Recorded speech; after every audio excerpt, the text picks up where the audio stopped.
নমস্কার বন্ধুরা, সোমা রান্নাঘরে আপনাদেরকে অনেক অনেক স্বাগত জানাই। তো কেমন আছেন বন্ধুরা? নিশ্চয়ই ভালো আছেন। তো আজকে আমার একদম একটা নতুন রেসিপি হলো চিকেন কাবাব, একদমই অন্য রকমের।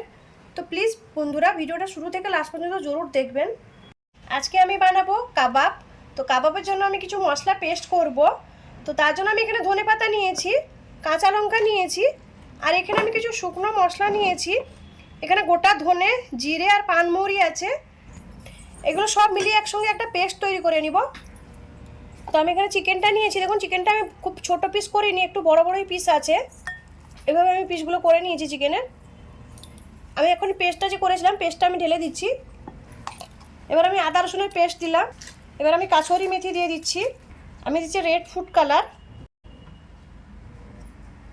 অল্প করে দিয়ে দিলাম কালারের জন্য। আমি এখানে ভিনিগার দিচ্ছি। আর আপনারা যদি না চান কালারটা দিতে, তো কালারটা না দিলেও অনেক সুন্দর এমনিতেই কালার এসে যায়। এবার আমি এখানে ময়দা দিয়ে দিচ্ছি। ময়দা 2 চামচ দিলাম। কর্নফ্লাওয়ার দিচ্ছি 3 চামচ।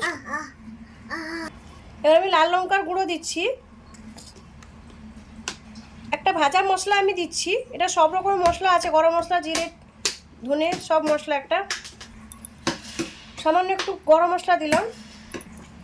স্বাদ মতো নুনটা দিয়ে দিচ্ছি। ভালো করে মেখে নিব, এইভাবে ভালো করে মিক্স করে নেব মশলার সঙ্গে। দেখুন আমি ভালো করে মেখে নিয়েছি। আমি এখানে ভিনিগার ইউজ করছি, আপনারা চাইলে নিম্বুর রসটাও দিতে পারেন। এটাকে আমি ঢাকা দিয়ে আধ ঘন্টা রেখে দিব।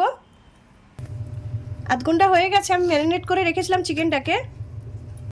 ওদিকে আমি তেলটা বসিয়ে দিয়েছি। এবার আমি দিয়ে দিব তেলের মধ্যে। তেলটাও গরম হয়ে গেছে। এটা একদম অন্যরকমভাবে কাবাবটা হয়। আর কাবাবটা যখন ভাজবেন গ্যাসটা একদম মিডিয়াম করে রাখবেন। এবার আমি দিয়ে দিব সবগুলো, এভাবে চিকেনগুলো আমি এখানে সবগুলো দিয়ে দিয়েছি। মশলাটা ভালো করে লাগিয়ে লাগিয়ে দিবেন। আর গ্যাসটা স্লো গ্যাসেই একদম রাখবেন, কেন নাহলে উপর থেকে লাল হয়ে যাবে, ভিতরে কাঁচা থেকে যাবে। এবার আমি উল্টে দিব, সবগুলো ভালো করে উল্টে দিব। আমি সবগুলো উল্টে দিয়েছি। দেখুন দেখুন এই কাবাবগুলো হয়ে গেছে। তো এটাকে আমি তুলে নিচ্ছি। বাকি কাবাবগুলো আমি এইভাবে ভেজে নিব সবগুলো। আমার কাবাবগুলো রেডি হয়ে গেছে। তো একদমই এটা অন্য রকমের রেসিপিটা হয়। আর এই হোমমেড মশলা দিয়ে পেস্ট করে বানালে একদমই অন্যরকম স্বাদ হয়, এর টেস্টটা অনেক সুন্দর বেড়ে যায়। আর এখানে আমি ধনেপাতা চাটনি আর স্যালাড নিয়েছি। ধনেপাতা চাটনির সঙ্গে কাবাবটা দারুণ লাগে খেতে। তো আমার এই কাবাবের রেসিপিটা যদি ভালো লাগে লাইক করুন, শেয়ার করুন, সাবস্ক্রাইব করুন।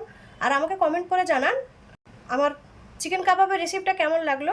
ধন্যবাদ বন্ধুরা, ভালো থাকেন, সুস্থ থাকেন।